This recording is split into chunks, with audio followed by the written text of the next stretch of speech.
Hey, listen, squirrels. Got my ghosty lights back on. Woohoo! Uh-oh. Now, I don't know why it loses my place. Here we go. Here we go. Here we go. Yeah. Let's find out about old Icky, what he's going to be up to today. Get rid of that. Alright. As Ichabod jogged slowly on his way, his eye, ever open to every symptom of culinary abundance, ranged with delight over the treasures of jolly autumn. On all sides he beheld vast store of apples, some hanging in oppressive opulence on the trees, some gathered into baskets and barrels for the market. My light looks crazy today. Why is my light crazy today? Might help a little bit, not much. Oh well.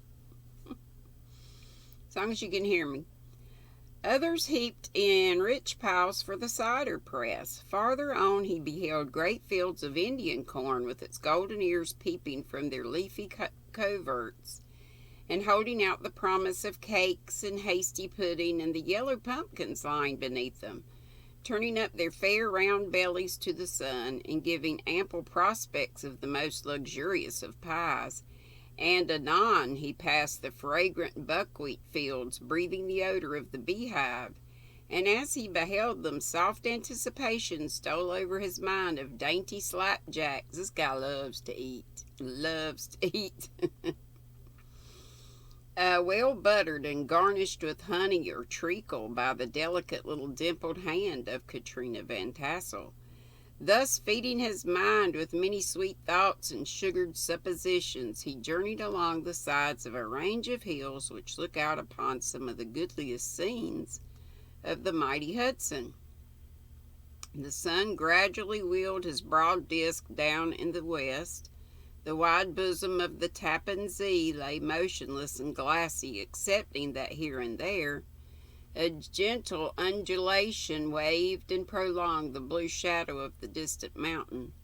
A few amber clouds floated in the sky without a breath of air to move them. The horizon was of a fine golden tint, changing gradually into pure apple green, and from that into the deep blue of mid-heaven. A slanting ray lingered on the woody crest of the precipices that overhung some parts of the river, giving greater depth to the dark gray and purple of their rocky sides. A slope was loitering in the distance, dropping slowly down with the tide, her sail hanging uselessly against the mast.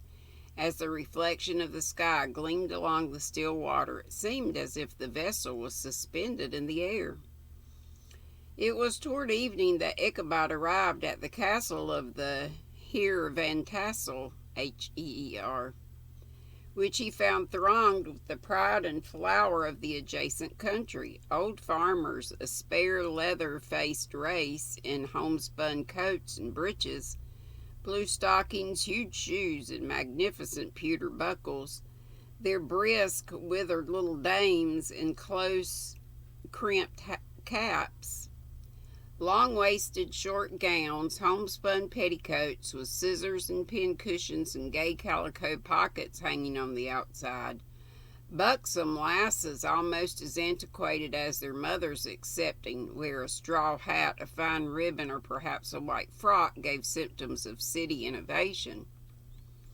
The sons in short, square-skirted coats with rows of stupendous brass buttons in their hair, generally cued in the fashion of the times, especially if they could procure an eel-skin for the purpose, it being esteemed throughout the country as a potent nourisher and strengthener of the hair. Brom Bones, however, was the hero of the scene, having come to the gathering on his favorite steed, Daredevil, a creature like himself, full of mettle and mischief, and which no one but himself could manage. He was, in fact, noted for preferring vicious animals, given to all kinds of tricks which kept the rider in constant risk of his neck, for he held a tractable, well-broken horse as unworthy of a lad of spirit. Yeah. Come on. Fain would I pause to dwell upon the world of charms that burst upon the enraptured gaze of my hero as he entered the state parlor of Van Tassel's mansion, not those of the bevy and buxom lasses with their luxurious display of red and white, but the ample charms of a genuine Dutch country tea table in the sumptuous time of autumn. Such heaped up platters of cakes of various and almost indescribable kinds, known only to experienced Dutch housewives. There was the doughy donut, the tender Ole Koek, and the crisp and crumbling cruller, sweet cakes and shortcakes, ginger cakes and honey cakes, and a whole family of cakes.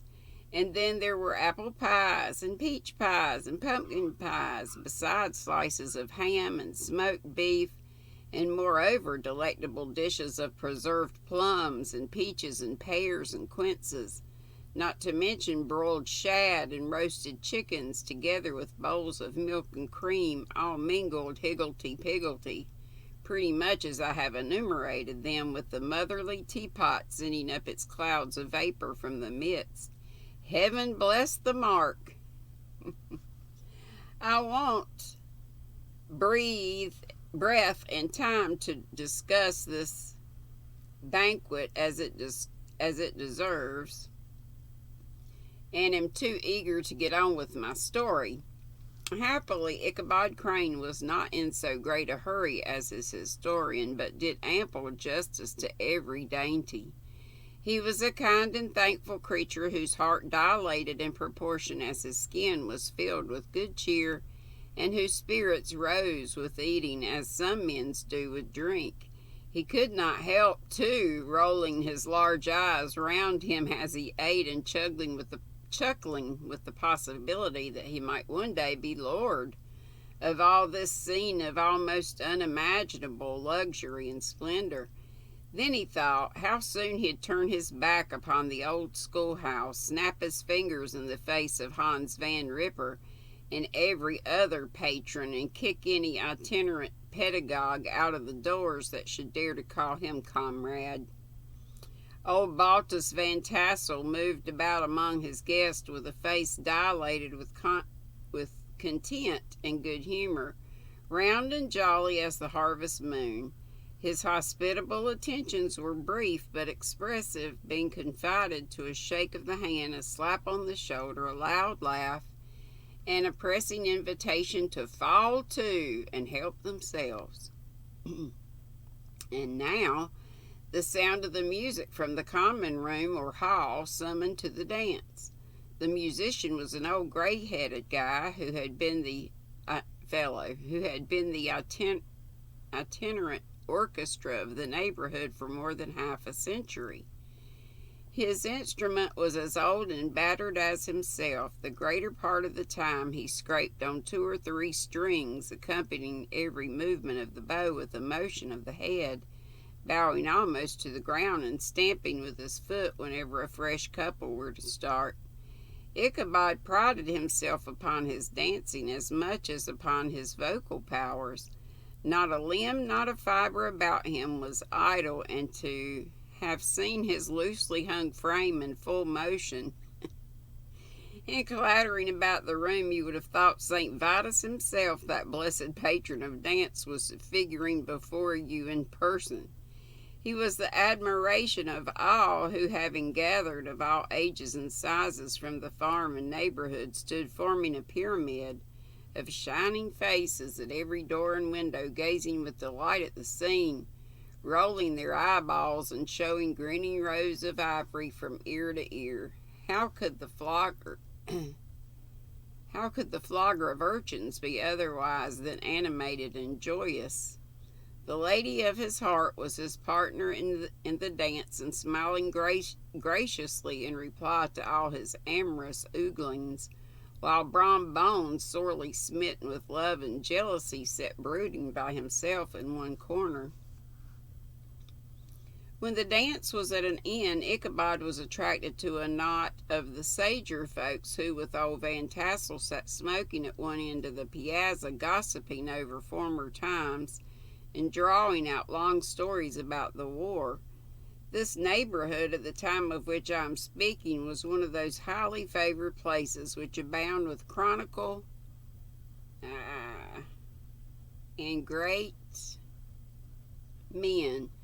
The British and American line had run near it during the war. It had therefore been the scene of marauding and infested with refugees, cowboys, and all kinds of border chivalry.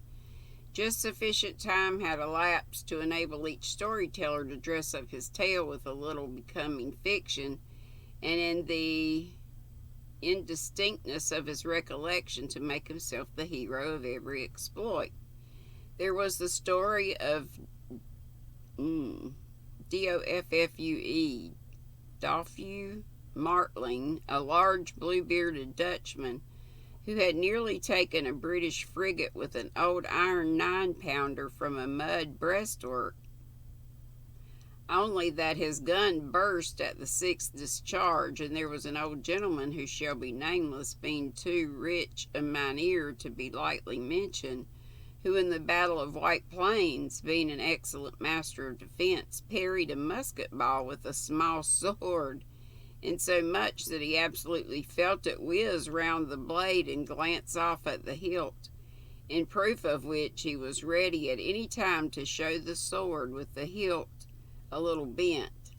There were several more than that, being equally great in the field, not one of whom but was persuaded that he had a considerable hand in bringing the war to a happy termination. But all these were nothing to the tales of ghosts and apparitions that succeeded. The neighborhood is rich in legendary treasures of the kind. Local tales and superstitions thrive best in these sheltered, long-settled retreats, but are trampled underfoot by the shifting throng that forms the population of most of our country places.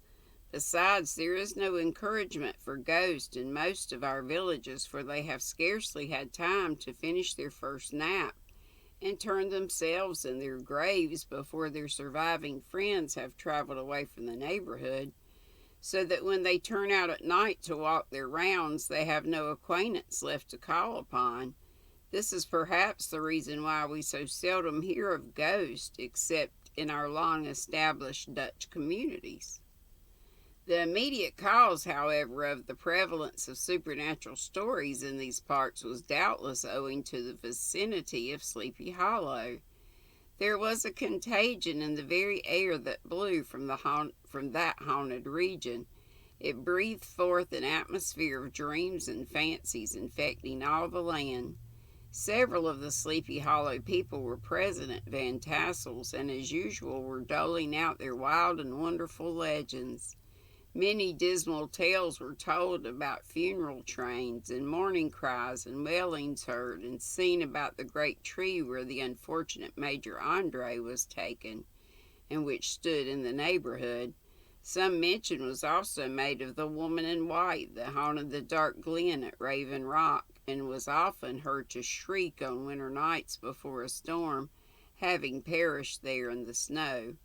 The chief part of these stories, however, turned upon the favorite specter of Sleepy Hollow. Yes, who?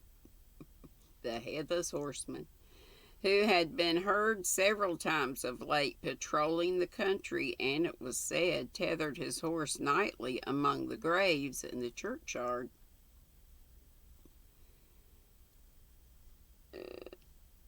The sequestered situation of this church seems always to have made it a favorite haunt of troubled spirits. It stands on a knoll surrounded by a locust tree and lofty elms, from among which its decent whitewashed walls shine modestly forth like Christian purity beaming through the shades of retirement. A gentle slope descends from it to the silver sheet of water, bordered by high trees, between which peeps may be caught at the blue hills of the Hudson. To look upon its grass-grown yard, where the sunbeams seem to sleep so quietly, one would think that there at least the dead might rest in peace. On one side of the church extends a wide woolly dale, along which raves a large brook among broken rocks and trunks of fallen trees. Over a deep black part of the stream not far from the church was formerly thrown a wooden bridge. The road that led to it and the bridge itself were thickly shaded by overhanging trees, which cast a gloom about it, even in the daytime, but occasioned a fearful darkness at night. Such was one of the favorite haunts of the Headless Horseman, and the place where he was most frequently encountered. The tale was told of old Brower, a most heretical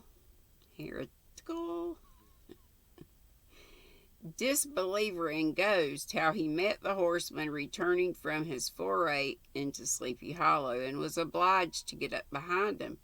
How they galloped over bush and brake, over hill and swamp, until they reached the bridge, when the horseman suddenly turned into a skeleton, threw old Brower into the brook, and sprang away over the treetops with a clap of thunder. This story was immediately matched by a thrice marvelous adventure of Brom Bones, who made light of the galloping Hessian as an errant jockey. He affirmed that on returning one night from the neighboring village of Sing Sing, he'd been overtaken by this midnight trooper, that he had offered to race with him for a bowl of punch, and should have won it too, for Daredevil beat the goblin horse all hollow. But just as they came to the church bridge, the Hessian bolted and vanished in a flash of fire. All these tales told in that drowsy undertone which men talk in the dark, the countenances of the listeners only now and then receiving a casual gleam from the glare of a pipe, sank deep in the mind of Ichabod. He repaid them in kind with large extracts from his invaluable author, Cotton Mather, and added many marvelous events that had taken place in his native state of Connecticut, and fearful sights which he had seen in his nightly walks about Sleepy Hollow. The revel now gradually broke up. The old farmers gathered together with their families in the wagons, and were heard for some time rattling along the hollow roads and over the distant hills. Some of the damsels mounted on their pillions behind their favorite swains, and their light-hearted laughter, mingling with the clatter of hoofs, echoed along the silent woodlands, sounding fainter and fainter until they gradually died away. And the late scene of noise and frolic was all silent and deserted. Ichabod only lingered behind, according to the custom of country lovers, to have a tete-a-tete with the heiress, fully convinced that he was now on the high road to success. Excuse me. What passed at this interview I will not pretend to say, for in fact I do not know.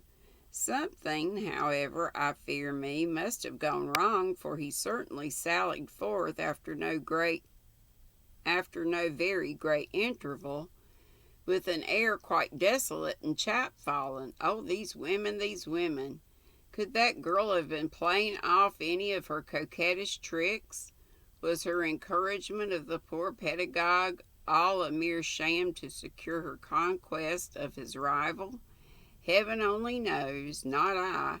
Let it suffice to say, Ichabod stole forth with the air of one who had been sacking a hen roost, rather than a fair lady's heart. Without looking to the right or left to notice the scene of rural wealth on which he had so often gloated, he went straight to the stable, and with several hearty cuffs and kicks, roused his steed most uncourteously from the comfortable quarters in which he was soundly sleeping, dreaming of mountains of corn and oats and whole valleys of timothy and clover.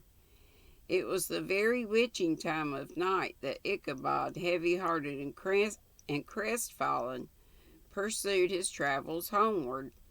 along the sides of the lofty hills which rise above Tarrytown, and which he had traversed so cheerily in the afternoon.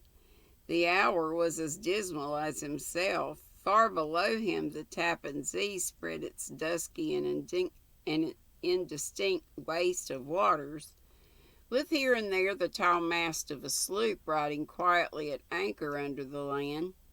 In the dead hush of midnight he could even hear the barking of the watchdog from the opposite shore of the Hudson, but it was so vague and faint as only to give an idea of his distance from this faithful companion of man.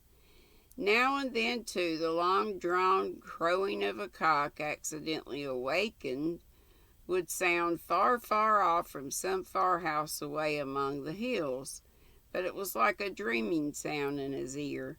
No signs of life occurred near him, but occasionally the melancholy chirp of a cricket, or perhaps the guttural twang of a bullfrog from a neighboring marsh, as if sleeping uncomfortably and turning suddenly in his bed. All the stories of ghosts and goblins that he had heard in the afternoon now came crowding upon his recollection. The night grew darker and darker, the stars seemed to sink deeper in the sky, and driving clouds occasionally hid them from his sight. He had never felt so lonely and dismal. He was moreover approaching the very place where many of the scenes of the ghost stories had been laid.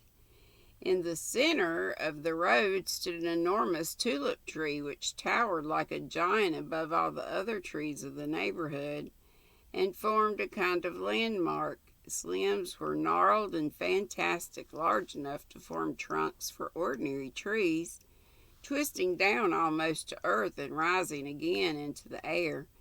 It was connected with the tragical story of the unfortunate Andre, who'd been taken prisoner hard by and was universally known by the name of Major Andre's tree. The common people regarded it with a mixture of respect and superstition, partly out of sympathy for the fate of its ill-starred namesake, and partly from the tales of strange sights and doleful lamentations told concerning it. As Ichabod approached this fearful tree, he began to whistle. He thought his whistle was answered. It was but a blast sweeping sharply through the dry branches. As he approached a little nearer, he thought he saw something white hanging in the midst of the tree. He paused and ceased whistling, but on looking more narrowly perceived that it was a place where the tree had been scathed by lightning, and the white wood laid bare. Suddenly he heard a groan. His teeth chattered and his knees smote against the saddle. It was but the rubbing of one huge bough upon another as they swayed about in the breeze. He passed the tree in safety, but new perils lay before him. I think I'm reading more than one chapter. Nothing is labeled, so I'm just calling them chapters. About 200 yards from the tree, a small brook crossed the road and ran into a marshy and thickly wooded glen known by the name of Wiley's Swamp. A few rough logs laid side by side served for a bridge over this stream. On that side of the road where the brook entered the wood, a group of oaks and chestnuts matted thick with wild grapevines threw a cavernous gloom over it. To pass this bridge was the severest trial. It was at this identical spot that the unfortunate Andre was captured, and under the covert of those chestnuts and vine were the sturdy yeomen concealed who surprised him. This has ever since been considered a haunted stream, and fearful are the feelings of the schoolboy who has to pass it alone in the dark. As he approached the stream, all heart began to thump. He summoned up, however, all his resolution, gave his horse half a score of kicks in the ribs, and attempted to dash briskly across the bridge. But instead of starting forward, the perverse old animal made a lateral movement and ran broadside against the fence. Ichabod, whose fears increased with the delay, jerked the reins on the other side and kicked lustily with the contrary foot. It was all in vain. His steed started, it is true, but it was only to plunge to the opposite side of the road into a thicket of brambles and alder bushes. The schoolmaster now bestowed both whip and heel upon the starveling ribs of old Gunpowder, who dashed forward, snuffling and snorting, but came to a stand just by the bridge, with a suddenness that had nearly sent his rider sprawling over his head, just at the moment a plashy tramp by the side of the bridge, caught the sensitive ear of Ichabod. In the dark shadow of the grove on the margin of the brook he beheld something huge, misshapen and towering. It stirred not, but seemed gathered up in the gloom like some gigantic monster ready to spring upon the traveler. The hair of the affrighted pedagogue rose upon his head with terror. What was to be done? To turn and fly was now too late, and besides, what chance was there of escaping ghost or goblin, if such it was, which could ride upon the wings of the wind? Summoning up, therefore, a show of courage, he demanded in stammering accents, "Who are you?" He received no reply. He repeated his demand in a still more agitated voice. Still no answer. Once more he cajoled the sides of the inflexible Gunpowder, and shutting his eyes, broke forth with involuntary fervor into a psalm tune.